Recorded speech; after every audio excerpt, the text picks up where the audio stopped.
Gracias y paz a todos ustedes, Dios les bendiga, Dios les guarde. Hoy estamos en el día 57 de diciembre. Y usted me dirá, ¿cómo así que el día 57 de diciembre? Sí, estamos en el día 26 de 2025. Y aún estamos haciendo cuenta de cómo mejorar o cómo cambiar la historia, ¿no? De este nuevo año que empieza. Entonces, es donde yo le invito a que usted vaya al libro de Efesios, capítulo 1, donde el apóstol Pablo nos enseña a nosotros. Y él está orando por la gente de Efesios para que el espíritu de sabiduría y revelación llegue a sus vidas. De cómo él ora por las personas para que llegue la sabiduría hacia él. Entonces, oramos en el nombre del Padre, del Hijo y del Espíritu Santo. Por esta causa también yo, habiendo oído de vuestra fe en el Señor Jesús y de nuestro amor para con todos los santos, no ceso de dar gracias por todos vosotros, haciendo memoria de vosotros en mis oraciones, para que el Dios de nuestro Señor Jesucristo, el Padre de gloria, os dé espíritu de sabiduría, de revelación y de conocimiento de Él, alumbrando los ojos de vuestro entendimiento, para que sepáis cuál es la esperanza a que Él os ha llamado, y cuál es la riqueza de la gloria de su herencia en los santos, y cuál es la supereminente grandeza de su poder para con nosotros, los que creemos según en la operación del poder de su fuerza, la cual operó en Jesucristo, resucitándole a los muertos, sentándole a su diestra en los lugares celestiales, sobre todo principado, sobre toda potestad y autoridad y poder y señorío, y sobre todo nombre que se nombra, no solo en este siglo, sino también en el venidero. Y se metió todas las cosas bajo sus pies y lo dio por cabeza sobre todas las cosas a la iglesia, la cual es su cuerpo, la plenitud de aquel que lo llena todo. Bueno, aquí podemos ver lo que Pablo nos deja una enseñanza de oración. Pero podemos ver, para hacer un pequeño resumen de Efesios 1, en los versículos 3 al 6, nos muestra cómo Dios planeó la iglesia. No es que el hombre se haya inventado la iglesia, el mismo Dios planeó la iglesia. En segundo lugar vemos del capítulo 1, versículo 7 al 12, cómo Dios el Hijo pagó el precio por la iglesia derramando su sangre, por la cual al que cree y a los que fuimos redimidos. Ahí Jesucristo pagó un precio por la iglesia. Y en tercer lugar, vemos al Espíritu Santo, que es el que guía y protege a la iglesia. Por eso es lo importante, mis hermanos amados, de que es el Espíritu Santo el que lo esté guiando a usted en todo lo que haga. Entonces, al ver esta posición, incluye a Pablo una oración, como podemos verlo, de que qué es lo que más lo... Si yo tengo sonido. De cómo usted y yo solamente buscamos a Dios por las circunstancias. Nada más nos impulsa a buscar la presencia de Dios, sino una crisis determinada que estemos viviendo en la vida. Y así le pasa a la iglesia. Y es triste que una oración motivada por causas negativas nos lleva a buscar la presencia de Dios.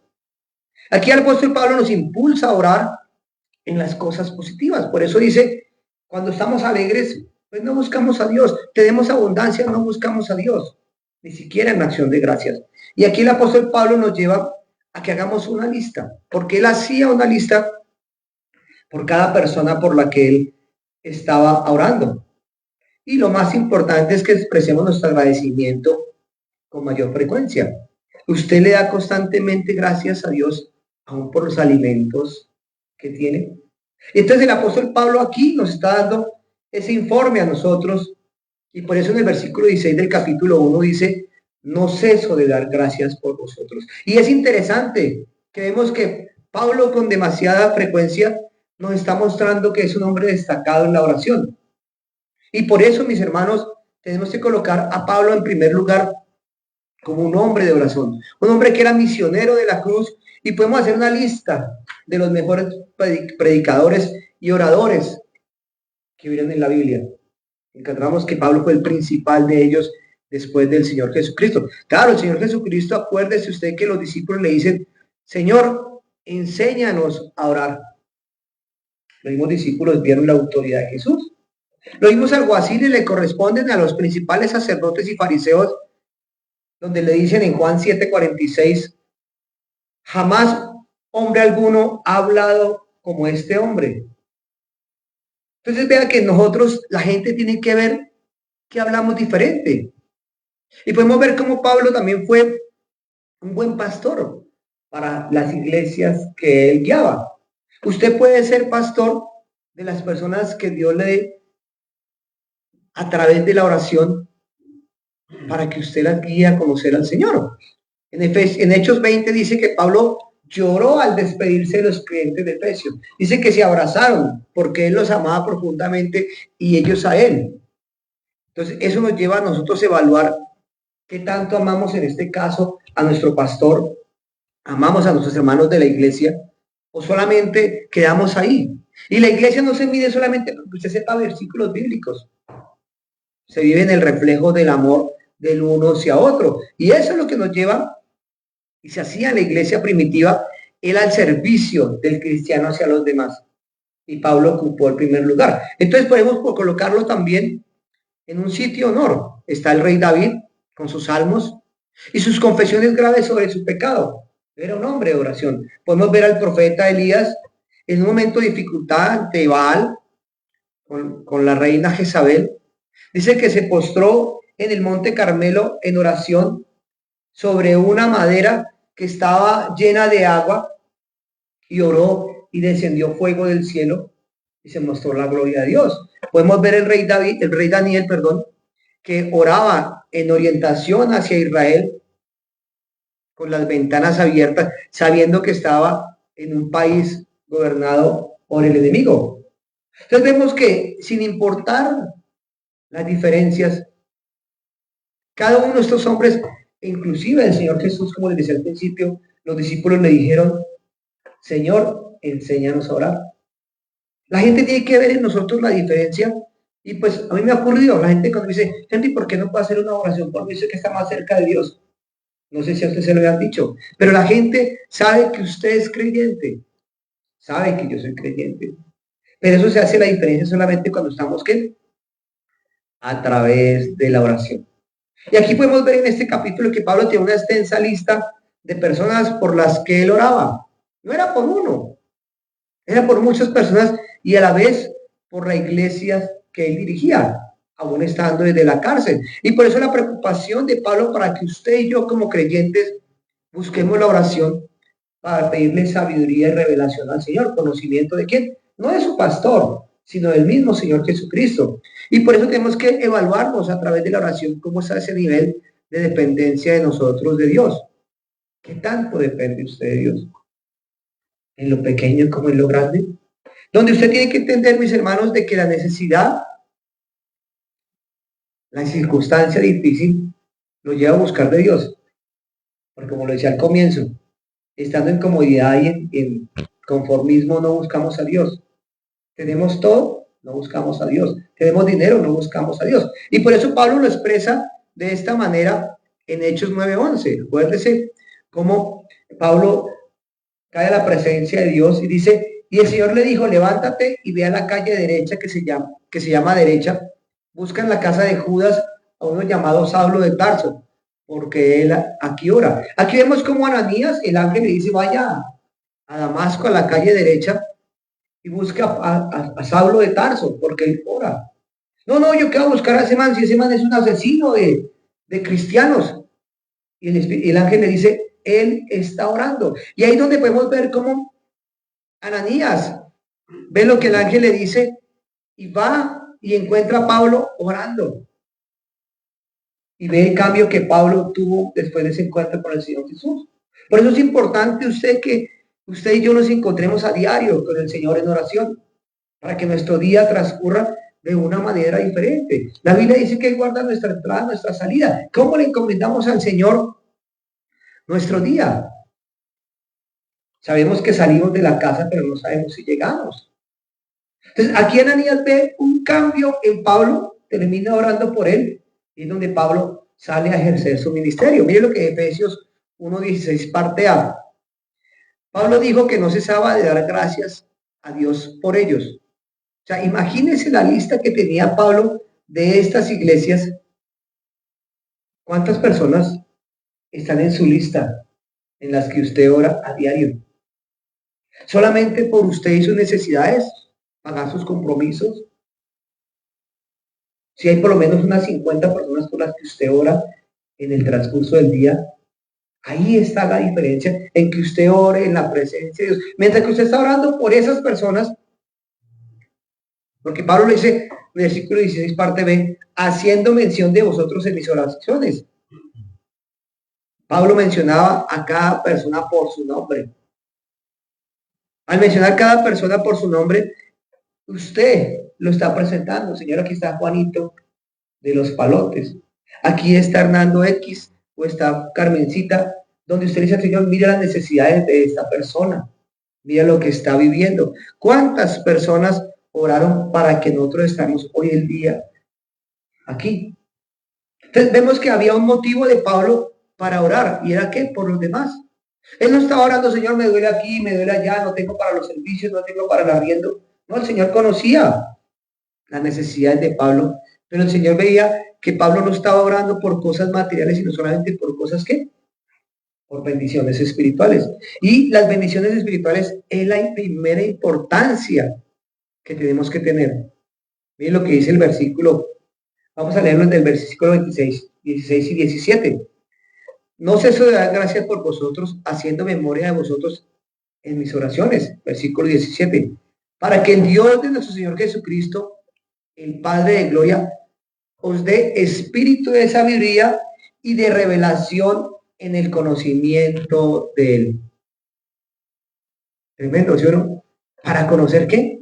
La sabiduría y la revelación y el conocimiento de quién, del Señor Jesucristo. Y aquí podemos ver que el Padre planeó la iglesia, que el Hijo pagó un precio por ella y que Dios, el Espíritu Santo, la protegía. Entonces Pablo reconoció que los efesios no eran capaces de comprender lo que hizo en la cruz. ¿Cuántos de nosotros se nos dificulta el entender el que Jesucristo vino y murió en la cruz? Aún lo entendemos, o muchos lo entienden, como un relato de historia, como una fábula. ¿Por qué? Porque no conocen la verdad a través de la Biblia. Y la Biblia a través del Espíritu Santo es la que nos explicará eso. Y la gente de Efesios aún no entendía eso de que Jesucristo ha muerto y resucitado. Pero solamente el conocimiento de Dios a través del Espíritu Santo es lo que nos lleva a entender. Yo le digo, mi hermano, usted está leyendo la Biblia, cualquier parte, y no la entiende, arrodíllese y Dios, deme sabiduría, conocimiento de este versículo que no lo entiendo. Y pídale, y Dios le va a abrir el entendimiento, le va a mostrar el significado de ese versículo. Siempre que busquemos a Dios en oración, Él nos va a lograr el entendimiento de conocer al Señor Jesús. Por eso dice, conoceréis la verdad, y la verdad os hará libres. Versículo 17. Que el Dios del Señor Jesucristo os dé espíritu de sabiduría, de revelación, en un mejor conocimiento de Él. Aquí otra versión que nos dice, en un mejor conocimiento de quién, de Jesucristo. Conocer la verdad, y la verdad nos hará libres. Y el único que puede abrir el entendimiento es el Espíritu Santo. Primero la oración, después la lectura. No entiendo, vuelva y ore y pida al Padre que le dé sabiduría. Y verá que el Espíritu Santo le va a abrir el entendimiento. Versículo 18, donde está la respuesta. Que Él alumbre los ojos de vuestro entendimiento para que sepáis cuál es la esperanza aquel que os ha llamado, cuál es la riqueza de la gloria de su herencia en los santos.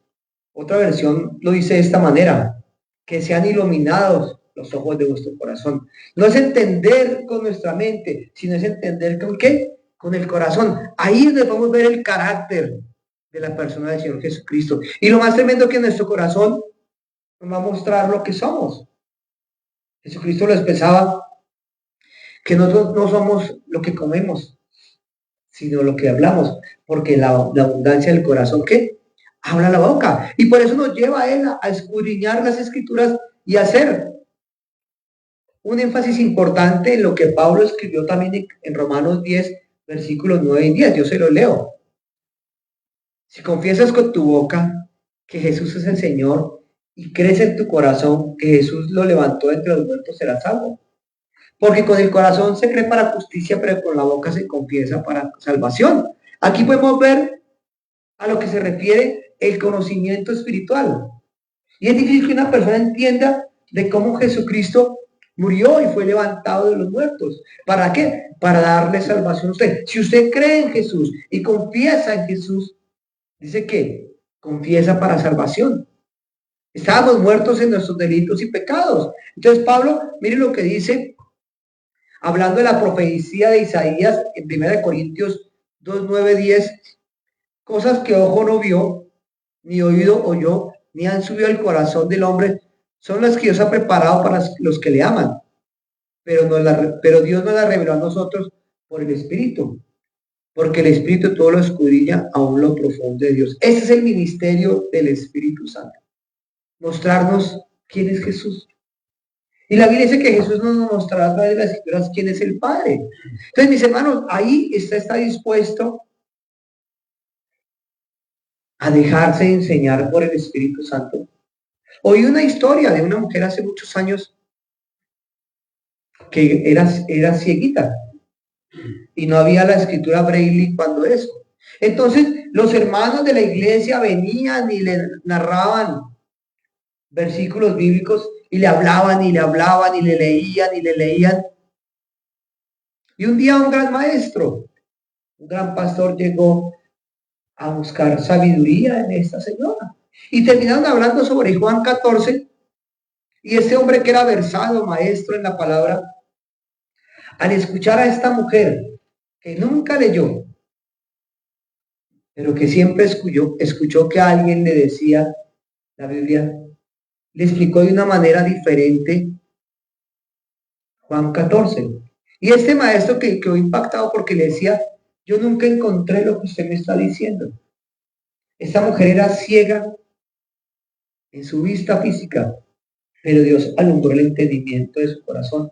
Entonces, cuando usted lee la Biblia le va a alumbrar ¿qué? El entendimiento. Y es bueno que tengamos pastores, maestros, cursos, seminarios de teología, de escatología, todo ese tipo de cosas. Pero lo importante es que usted, mi hermano y hermana, busque la presencia de Dios y sea orándole a Dios para que Dios le dé alumbramiento a su corazón.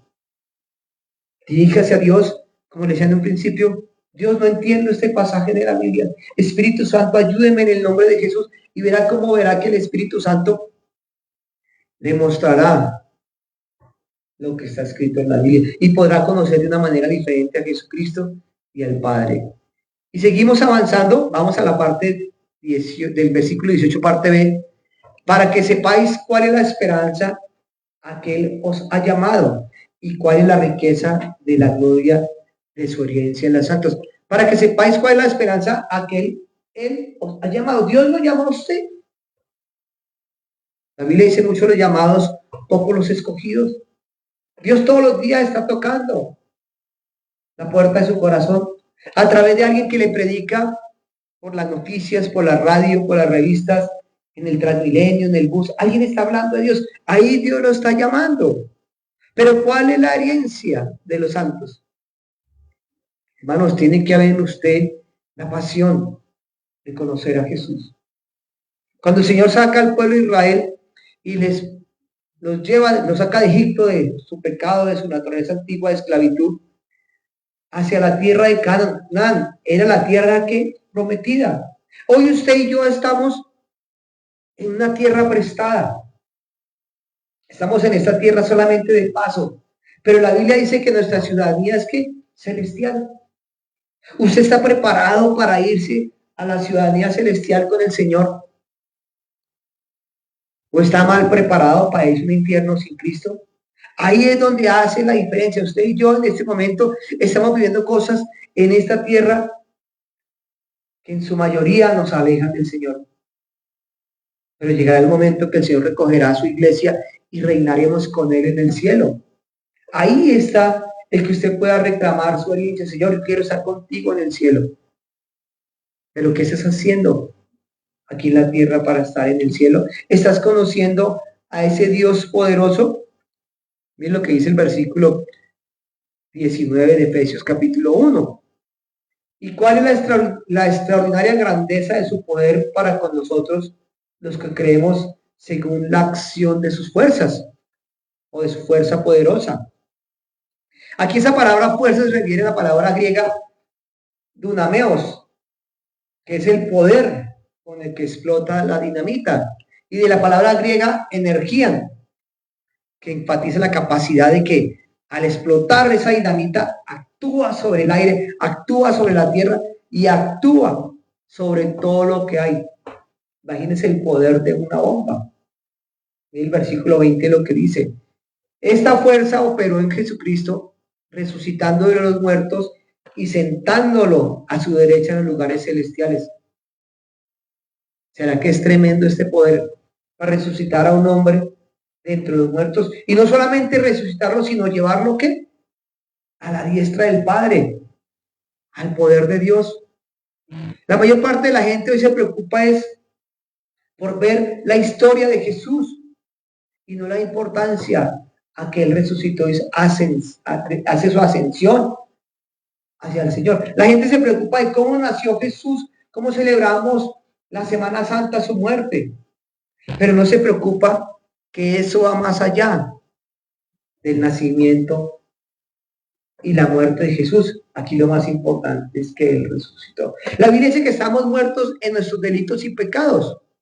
Usted estando muerto y yo estando muerto en nuestros delitos y pecados, ¿será que podemos ir al cielo? No, tenemos que morir a la parte física para poder vivir, ¿qué? Una vida espiritual. Y solamente lo actúa ¿quién? El Espíritu Santo que resucitó a Jesucristo de los muertos para llevarlo a la diestra del Padre. Y el mismo Señor lo expresa, que estaremos sentados con Él.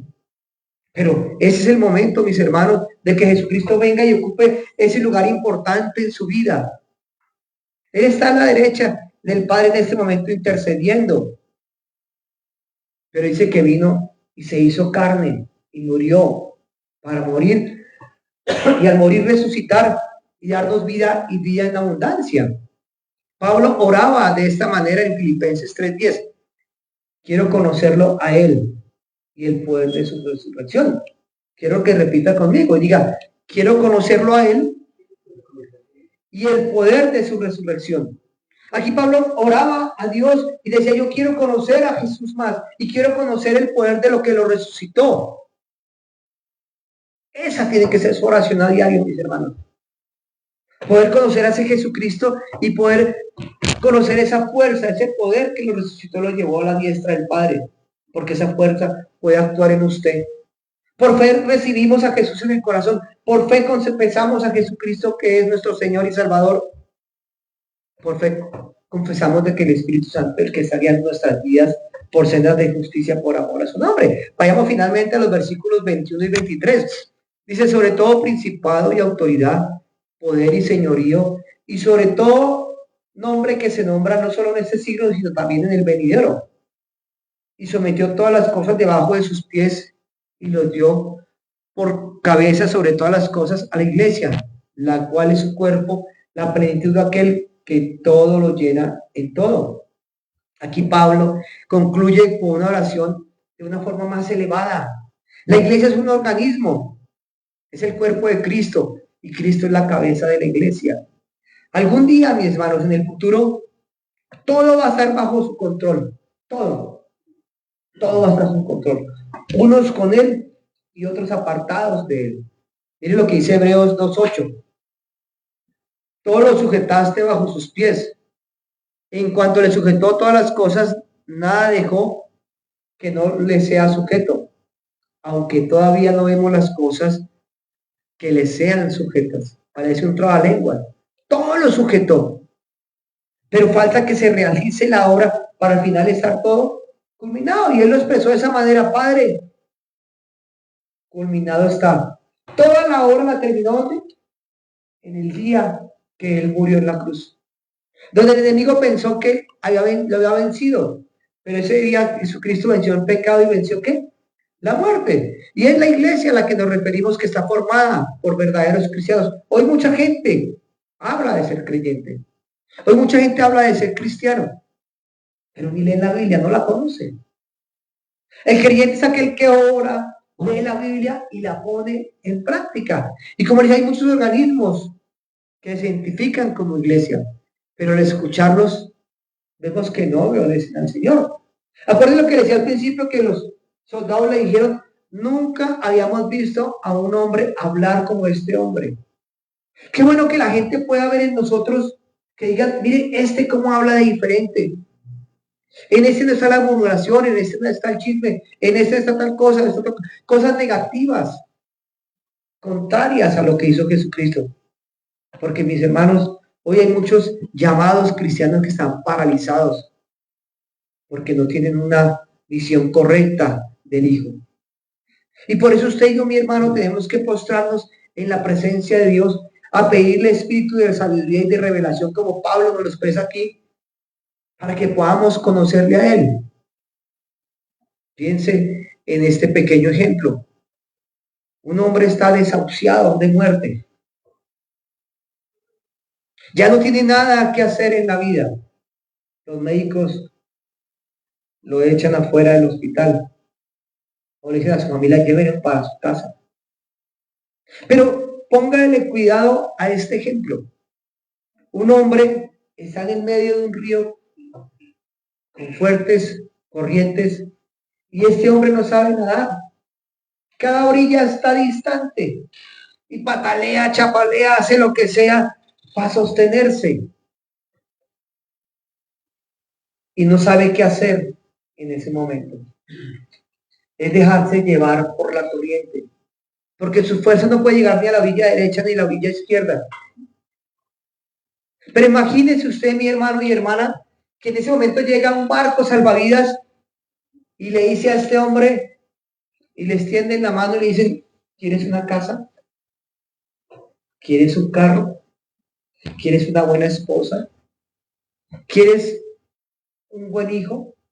¿Quieres una buena empresa para administrar? ¿Será que ese hombre en ese momento de muerte, de transición, eso material le importa? ¿Será que ese hombre en el hospital, donde los médicos no dan un peso por él, le importará todo lo anterior? No. El del agua le dice: Señor, sálvame, sácame de esta condición. El del hospital dice lo mismo: Dios, sálvame. Lo que le quedó difícil a los médicos, solamente lo puedes hacer tú, Señor. Pero ahí es donde viene en ese último momento, es decir: Dios, perdona mi pecado, perdona mi maldad. Pero ¿cuántos de nosotros, como creyentes, mis hermanos, aún en el momento de dificultad, Dios, no tengo para el arriendo, Dios, no tengo para los servicios, Dios, mire a mi esposa, Dios, mire a mis hijos, en vez de decir: Señor, sálvame, dame la paz que sobrepasa todo entendimiento y ayúdame a solucionar estos problemas, estas dificultades? Ahí es donde se hace la diferencia, mi hermano. Que Cristo, siendo la cabeza de la iglesia, aún no tenemos el cuello que nos une a Él, porque estamos distanciados por el pecado. Jesús lo expresó de esta manera en Juan 14:15. Si me amáis, guardad mis mandamientos. ¿Cuáles son los mandamientos? La palabra escrita en la Biblia. Él lo invita a que usted y que yo pongamos en práctica lo que Él ha dicho en la Biblia.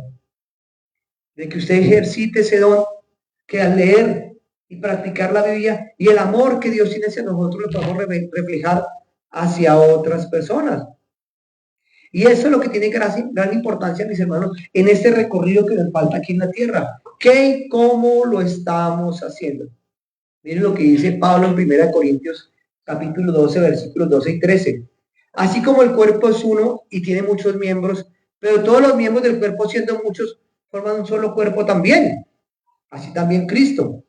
Porque por un solo espíritu fuimos todos bautizados para constituir un solo cuerpo, tanto judíos como griegos, tanto esclavos como libres, y a todos se nos dio a ver de un mismo espíritu. Aquí podemos ver con claridad que es Jesucristo la cabeza y nosotros somos el cuerpo. Nosotros formamos esa iglesia y por eso, mi hermano, yo le invito a donde usted está, en el país que usted no está viendo, en el departamento donde está viendo, o en su casa donde está viendo, hoy pueda examinarse a sí mismo y decir, soy un verdadero creyente. ¿Realmente Jesucristo es mi Salvador personal? ¿Realmente estoy orando y leyendo la Biblia y estoy entendiendo lo que la Biblia dice de quién es Dios, quién es Jesús? Pero lo más tremendo, ¿quién soy yo? ¿Cuál es mi condición? Entonces, mis hermanos, ahí donde usted está, yo le invito a que incline su rostro y cierre sus ojos y le diga a Dios, Dios,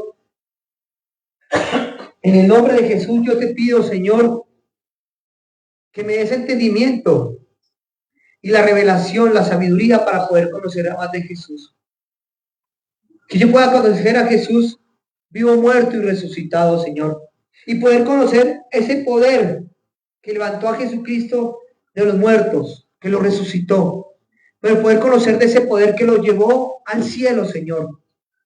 Yo quiero conocer hoy del Espíritu Santo. Para que sea el Espíritu Santo el que me reargulla de pecado, de juicio y de justicia. Para que seas tú, Espíritu Santo, el que me guíes por esas sendas de justicia. Para que seas tú, Espíritu Santo, el que me ayude a hacer la voluntad de Dios y me lleves y me guíes a la tierra de la rectitud. Perdóname, Señor, mi pecado, perdona mi maldad. Y te pido, Señor, que en el nombre de Jesús hoy formes el carácter de Cristo en mi vida. Que yo pueda formar parte de una iglesia física, Señor, aquí en la tierra, pero que pueda formar parte del cuerpo de Cristo. Y al confesar de que soy un creyente, es porque estoy amando y obedeciendo tus mandamientos. Yo te lo pido, Señor, pon en mí el querer como el hacer tu perfecta voluntad. Y ayúdame, Dios, en el nombre de Cristo Jesús. Señor, oro por las personas que me están viendo, por mis hermanos aquí en la iglesia, que tú les des espíritu de revelación y de sabiduría y del conocimiento del Señor Jesucristo. Bendigo sus vidas, mis hermanos. Vemos dentro de 8 días. Dios les guarde y Dios les bendiga.